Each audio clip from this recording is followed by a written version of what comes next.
morning to all. Today we shall be discussing about environmental ethics, under which we shall be acquiring some knowledge about role of different Indian religions and cultures in environmental conservation. So, environmental ethics refers to the moral principles that try to entrust one's responsibility towards the environment.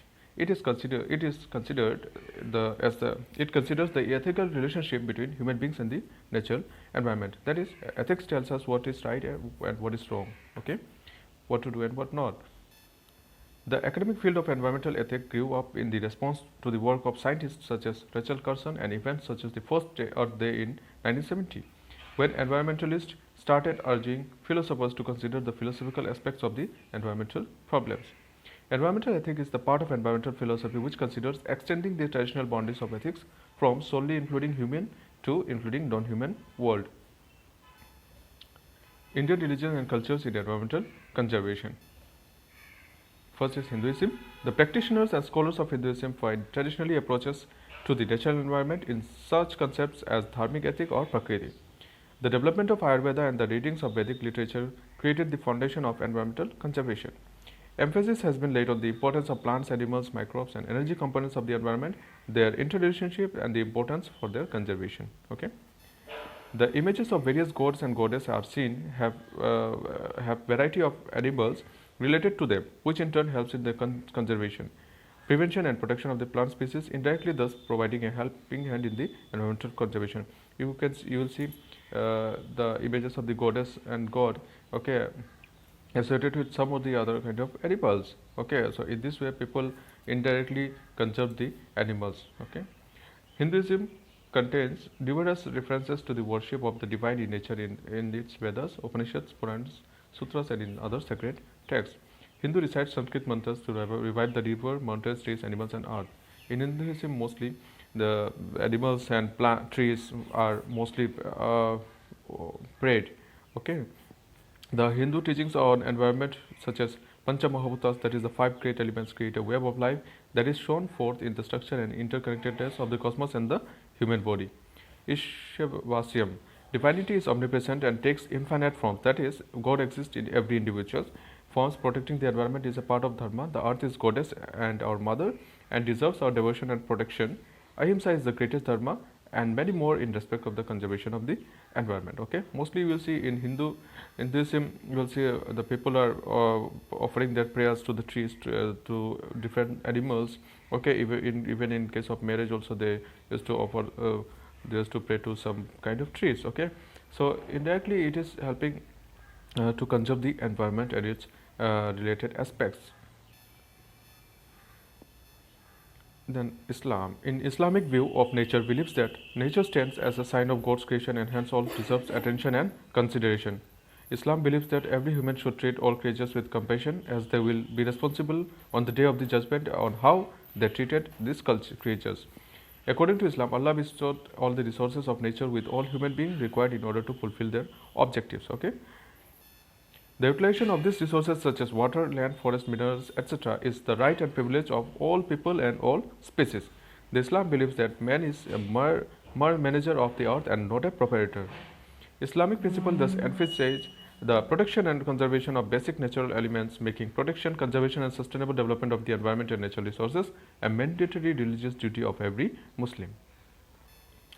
Buddhism idealizes and emphasizes interconnections, thereby resists a mindset that created a productive and cooperative relationship between humans and nature. That all actions based on the premise of interconnections make the Buddhist mindsets effective in cultivating modesty, compassion, and balance among followers, which may ultimately mitigate the harm done to the environment.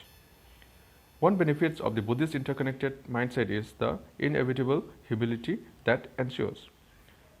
Because humans are entwined with natural system, damage upon the earth is also directly or indirectly harm done the humans.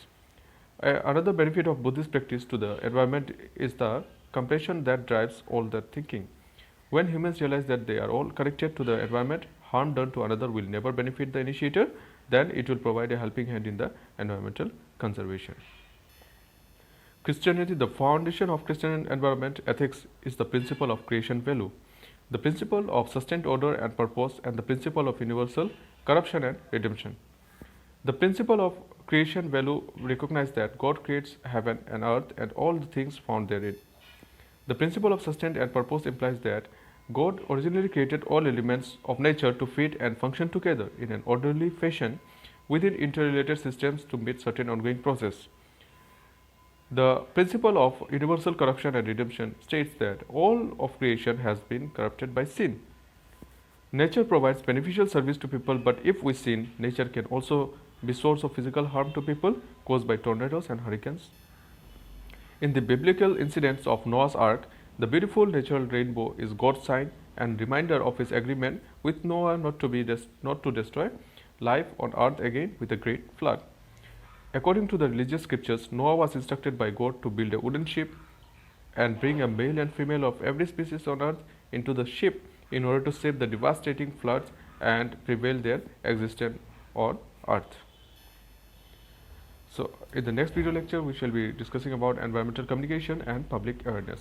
So, you might have seen all the religions are entitled or they have certain principles in relation to the conservation of the environment, be it in the form of conserving the environment, be it in the form of some ethics or some morality based principles, okay, or be it in relation to the some sort of epics, okay.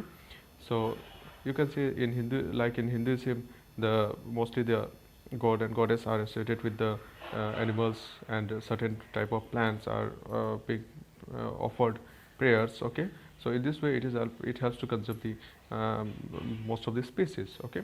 In Islam, it has been stated as the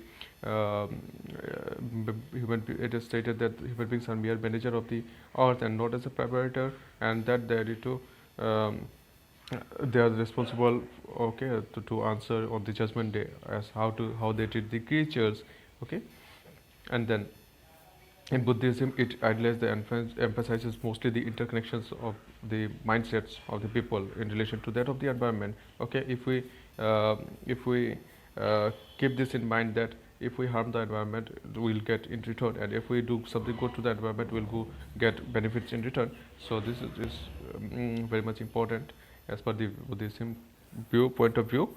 And in case of Christianity, they have stated the different facts as related to that of the environment, okay, based upon how the earth was created and how it is need to be maintained. So in the upcoming video lecture, we shall be discussing about environmental communications and public awareness.